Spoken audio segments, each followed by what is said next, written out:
Part 1. The largest project of the Sacker team was a complex ion implantation system for coating control plates. As the first tranche, around 25 million shillings were transferred from East Berlin in 1971. 10% of this went back to Kibalak von Wien und Proksch as a commission. In 1972, Wien bought the Café Gutruf, where he had been a regular for many years and where the Kibalak office was located on the top floor. Business continued to do well. As the Sira documents evaluated by Profil show, I.M. Sander, i.e. Rudolf Sacker, provided no less than 344 individual pieces of information between 1969 and 1978.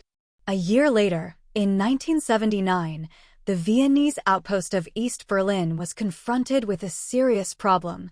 The first lieutenant of the GDR Foreign Secret Service, Werner Stiller, defected to the west, taking numerous files with him. The Berlin Stasi headquarters frantically listed all the agents that Stiller could bust, including Wien and Sacker. I am authorized signatory, Wien Rudolf, Austria. Citizen. Not personally known to the traitor. Stable cooperation. Created the conditions for the procurement of materials in the field of electronics, says the corresponding file. In fact, the traitor, Werner Stiller, unpacked comprehensively. He was quite well informed about the business between the competent technicians in Vienna and the GDR, albeit he could not estimate their total extent. Within a few hours, the state police had identified all the names mentioned by Stiller and conducted house searches at Wien and Sacker.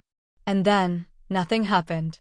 The public only found out about all this 9 years later, when the journalist Hans Pritterebner published details of Stiller's statements in his book, Der Fall Lucona, which sold 380,000 copies. Pritterebner had apparently been supplied with material by Stapo people who were furious because of the clandestine suppression of the case.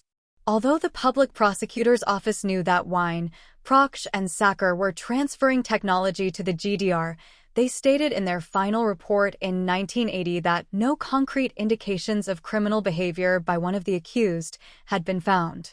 Has the SP Seoul government simply swept an unpleasant cause under the table? After all, Chancellor Bruno Kreisky was the first Western statesman to travel to the GDR immediately before Stiller's change of sides and negotiated fat contracts for Austrian nationalized industry with head of state Erich Honecker. However, the legal situation was not clear either.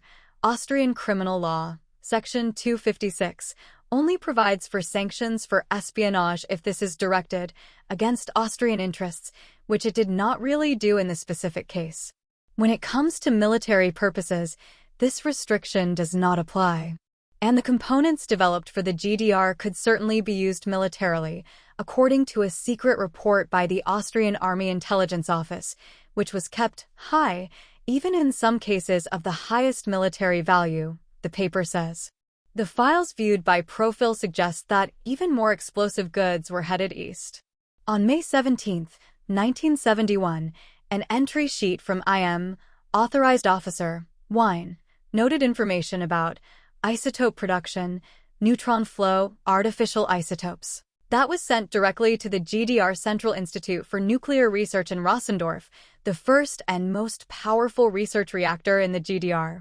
Did the plump landlord also procure nuclear secrets from the USA and sell them to the GDR? Stiller's defection and the investigations of the state police had by no means silenced the Viennese residency. After only a year's break, the activity was resumed, albeit reduced. I.M. Sander used the new alias, Wendell, to provide top information up until the mid-1980s, such as a 1,585-page research report on microelectronics. The Stasi was enthusiastic. Material is of great strategic importance. It significantly supports product and process development and consolidates the research process. It leads to high economic benefits. In the same year, Wendell delivered 2 more top-rated technical reports. Material corresponds to information requirements, supports process development, and helps to prepare decisions. Rudolf Wien may have been active under the new alias, Richter, until 1984.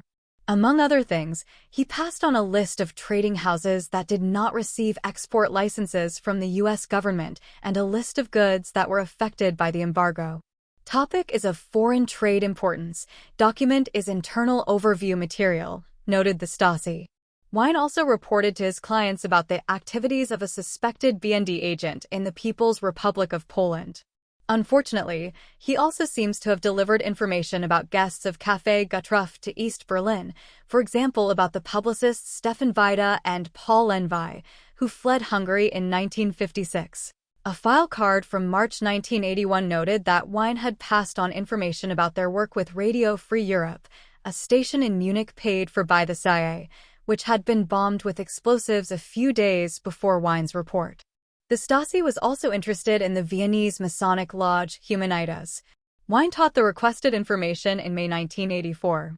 In the same year, under pressure from the USA, new foreign trade regulations came into force in Austria, which criminalized the transfer of high technology to the Eastern Bloc. That was also the end of the activities of Wien's Residenter. The competent technician Rudolf Sacker, now 73, still lives in the house in the 7th district of Vienna where he once had his efficient business. He doesn't want to say anything more about all of this, just this much: he was simply a trader from the East, and all investigations against him had yielded nothing.